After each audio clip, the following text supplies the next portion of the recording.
Halo, bertemu kembali dengan saya Bung Ropan dalam channel YouTube saya, dan terima kasih buat Anda yang selama ini sudah menyaksikan, ya, memberikan subscribe, like, ya, dan komen-komen.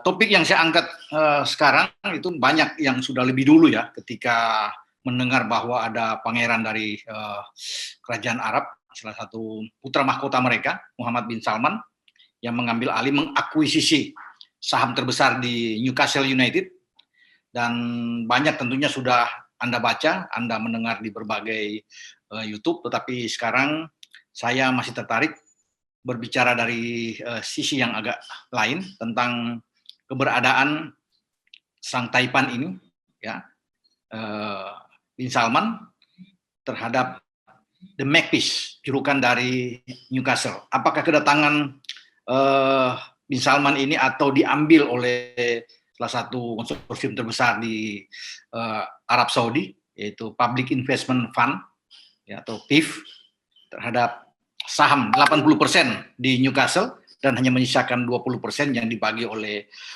Amanda dan kawan-kawan. Tetapi saya melihat apakah Newcastle ini akan cepat meroket ketika uang begitu banyak, tidak ada serinya. Kalau bisa dikatakan di sini, mereka bisa menggelontorkan untuk tahap awal dengan 300 sekian ya juta pound atau 5,8 atau 5,9 triliun kalau dirupiahkan. Ini memang sangat tinggi, tetapi mereka di belakang itu masih menyiapkan uang yang luar biasa banyaknya. Jadi bisa membelikan pemain apapun yang ada di klub-klub besar ya, karena uangnya memang bejibun ya, bahkan lebih besar dari pemilik Manchester City atau di PSG. Anda bisa bayangkan ini. Tetapi saya memang masih agak ragu, mungkin kalau dia bisa mendatangkan pemain-pemain yang bagus ya, mereka hanya butuh sampai 2-3 tahun ya baru bisa bersinar dengan baik, tergantung dari siapa pemain yang didatangkan ya, atau pelatih mana yang didatangkan. Karena pertama yang perlu saya lihat adalah bagaimana manajemen baru dari Newcastle ini itu berpikir untuk membuat klub ini tidak degradasi dulu, karena percuma mendatangkan pelatih hebat, pemain yang banyak di musim dingin ya, setelah Desember masuk ke Januari itu, tetapi kemudian mereka toh tidak selamat dan degradasi, memulai dari divisi Championship. Ini butuh waktu ya, butuh waktu, dan pemain-pemain pun besar akan berpikir kembali kalau mereka bisa bermain di Championship. Anda bisa bayangkan, misalnya Haaland didatangkan, Mbappe didatangkan, pemain-pemain yang bagus lah, ya, dengan nama besar di sana, ya, karena uang tentunya, agen untung, tetapi mereka terdegradasi. Newcastle dalam hal ini yang saya maksud, turun ke divisi Championship. Ini bertolak belakang, saya pikir. Makanya yang perlu dipikirkan adalah pertama, memang pelatih Steve Bruce harus diganti. Oke, saya setuju. Namun mereka bisa menyelamatkan harus tampil konsisten ya, untuk masuk di tahun 2022 di Januari ini yang menentukan. Karena kalau Newcastle itu yang sekarang berada di peringkat ke-19, baru 3 kali imbang, 4 kali kalah, poin 3, hanya unggul 2 poin di atas Norwich yang ada di bawah, dan poin sama ya. Kita bisa melihat di atasnya lagi. Ini yang menjadi permasalahan besar bagi Newcastle. Kenapa saya katakan sampai di bulan Desember nantinya, kalau mereka sudah kalah sampai 15 kali, ini akan sulit buat mereka. Ya, sekarang 4 kali. Nah, kalau ada 11 kekalahan beruntun ke depan, bahkan lebih dari itu, ini berat ya. Berat untuk mereka bisa, bagaimana bisa menyelamatkan diri dari degradasi. Kan ada 3 klub terbesar itu yang nantinya akan turun di Inggris itu untuk degradasi ya, sebelum ada dari divisi Championship. Jadi memang permasalahannya ada di sini, siapa pemainnya akan didatangkan ya, untuk bisa menyelamatkan dulu Newcastle. Nah, ada 6 pertandingan ke depan setelah ini, jadi akhir pekan tentunya mereka akan menjamu Spurs, Tottenham Hotspur. Tidak mudah ya buat Steve Bruce dan pasukannya, karena Tottenham juga ingin mengincar menang biar mereka bisa bersaing di Liga Eropa, sementara Newcastle ingin menjauh dari zona degradasi yang ada di bawah. Nah, kalau mereka imbang atau kalah, ini akan berat, karena setelah itu mereka harus ke Crystal Palace. Nah, Crystal Palace ini tidak mudah dikalahkan, apalagi bermain di kandang. Mereka bisa mengalahkan Newcastle, ya. Ini berat. Ya, sebelum Newcastle itu akan balik, kemudian mereka bermain melawan Chelsea, The Blues, memain di kandang itu akan berat. Melihat kondisi saat ini dengan The Blues yang sangat konsisten di atas, kekalahan bisa mereka alami. Bisa bayangkan kalau mereka kalah dari Spurs, kalah dari Crystal Palace, kemudian kalah dari Chelsea, ya mereka kemudian akan bertolak lagi. Berikutnya lawan Brighton. Melawan Brighton ada di atas sekarang. Kalau bisa melihat bagaimana grafik dari Brighton akan sangat sulit, apalagi kalau bermain di Brighton, ya. Kalau bisa melihat Brighton di posisi ke-6, ya, saat ini baru 1 kali kalah dari 7 pertandingan, 4 kali menang, 2 imbang. Jadi memang sulit perjalanan bagi Newcastle, ya. Jadi saya melihat dari sini dulu, bukan saya melihat dari banyaknya duit. Oke, dengan duit banyak, kemudian penggemar mereka sekarang begitu bersorak gembira karena ada Taipan baru, pemodal yang besar, menggantikan seorang Mike Ashley yang 14 tahun berada di sana, tetapi tidak kunjung bagus di dalam mengelola klub ini untuk bisa bersaing paling tidak masuk di Liga Eropa, apalagi di zona Liga Champion. Sekarang datang Muhammad bin Salman, dan tentunya dengan timnya yang akan mengurus, dia tentunya tidak akan mengurus kecuali uang yang dia gelontorkan. Tapi sebanyak apapun uang yang digelontorkan, ini yang saya katakan. Sampai di Brighton tadi, ya. Setelah Brighton, ini mereka juga harus berpikir mereka akan menerima nantinya di St. James Park adalah Brentford. Brentford ini tim promosi pada musim lalu dan sekarang ada di IPL, itu berada di peringkat ke-7, baru 1 kali kalah. Jadi luar biasa, jauh di atas Newcastle. Jadi mereka dari 7 pertandingan, 3 menang, 3 seri dan 1 kali kalah. Ya, poin mereka 12. Ya, berselisih 9 dengan Newcastle. Jadi hati-hati juga dan tidak mudah untuk mengalahkan Brentford. Ya, walaupun mereka masih tim promosi, tetapi sangat kuat. Liverpool mereka tahan 3-3. Di awal musim mereka mengalahkan Arsenal dengan 2-0. Jadi bukan tidak mungkin pun akan sulit bagi Newcastle, ya, bisa menang dalam pertandingan melawan Brentford. Imbang pun oke, saya pikir. Ya. Kemudian setelah Brentford, mereka harus menghadapi Arsenal. Nah, ini juga yang sangat sulit untuk menghadapi Arsenal, ya. Apalagi bermain di Arsenal akan berat buat mereka. Ya. Ini saya pikir harus berpikir, kalau mereka 6 kali kalah, susah buat mereka untuk bisa mengkatol naik, karena pertandingan-pertandingan berikut pun kan banyak yang ini ada yang menunggu, ya. Liverpool, ya, mereka memang sudah bermain dengan MU dan kalah, tapi klub-klub besar lainnya kan menunggu di sana. Ini yang sangat sulit buat Newcastle. Ya, bisa bayangkan kalau mereka 6 pertandingan ke depan aja, ya, sebelum mereka ketemu Norwich nantinya di pekan ke-14 kalau nggak salah. Tetapi kalau dengan 6 tanpa menang, ini akan berat sebelum mereka memilih untuk mendatangkan pemain baru untuk mengisi di bulan Januari. Oleh sebab itu, saya mengatakan dalam sisa pertandingan ke depan, paling tidak ada 11 pertandingan di paruh pertama ini, sebelum masuk di Boxing Day dan masuk di penghujung tahun. 11 pertandingan ini harus dimaksimalkan dengan baik. Paling tidak mereka kalah harus sedikit, ya, harus bisa menang. Kalau ada 11 mereka bisa menang 5 aja, ya. Kemudian ada 3 imbang, cukup bagus, ya. Mereka hanya kalah mungkin 3-4 kali kalah, misalnya. Ini contoh saja, ini akan lumayan buat mereka ketika masuk di bursa transfer window. Mereka mendatangkan pemain-pemain untuk mengisi pos-pos yang dianggap sangat kurang. Tetapi pelatih pun memang harus masuk di sana. Nah, saya akan lihat siapa yang akan masuk. Tentunya kalau Antonio Conte yang diplot pertama kali, Conte akan berpikir, akan melihat ini, ya, karena posisinya Newcastle ini yang sangat berat berada di bawah. Itu yang paling penting buat mereka untuk bisa bagaimana mengkatrol juga ada di atas. Kalau posisi mereka ada di 16, 17, 16, 15 atau di 14, mungkin agak enak bagi seorang pelatih baru, sehingga pelatih itu tidak kerja keras, tapi memang menuntut mereka harus bekerja keras. Siapapun yang datang ke sana, ya, dengan risiko besar turun lagi ke divisi championship.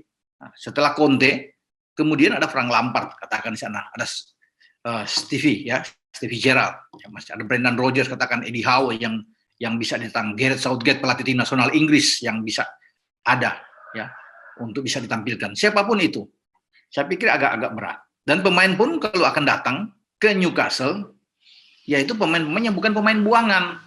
Jangan pemain-pemain yang sudah tidak pakai di klub lain itu datang kemudian ini akan sangat sulit. Ya, sangat sulit untuk bisa kalau pemain-pemain itu bagus performanya, itu lain masalahnya. Tapi namanya pemain yang tidak dipakai di satu klub, walaupun di klub besar, kemudian ditampung, ini juga menjadi tanda tanya.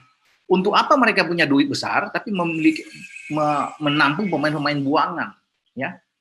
Itu yang sangat berat, ya. Mau siapapun yang akan datang, ya. Tapi kalau mereka bisa melihat pemain-pemain yang bagus, ya, untuk bisa mengisi di posisi-posisi yang diinginkan, ini yang enak. Ya.